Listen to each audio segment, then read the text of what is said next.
uu aad u jeclaa inuu mar waliba soo waco, aniguna waxaan jeclaa inaan mar waliba hamigayga ka rumeeyo, laakiin isagu wuxuu noqon waayay qof ifahma heerka aan doonayo iyo waliba halkaan u socdo. kaliya dantiisa ayuu fiirsan jiray. waxa aan mar waliba isweydiin jiray sababta uu kuu soo wacay maxay tahay, muxuuse kaa damacsan yahay.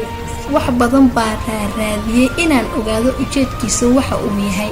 markii dambese waan ku guulaystay inaan dibadda u soo saaro ujeedkiisa waxa uu ahaa. ma dareensiinin inaan ogaaday waxa uu ujeedkiisa ahaa, laakiin waxaan si fudud oo easy aan ku iraahday iga raali noqo, ma doonayo inaan sii wado xiriirka aniga iyo adiga naga dhexeeya.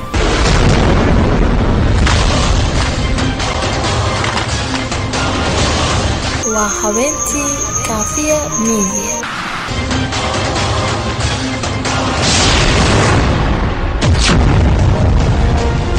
isagana durbabahay ayuu yiri.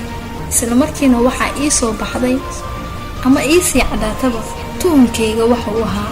xitaa hal mar xitaa markaan ku iraaday xiriirkeena waxaan rabaa inaan halkaas ku ekeysiiyo, igumuusan oran erey macaan, taasi oo si aad ugu soconayso jaceylkooda qabo, laakiin kaliya ay ahayd jaceylkiisa mid afka uu kaliya ka ah oo aan qalbiga ka soo go'in.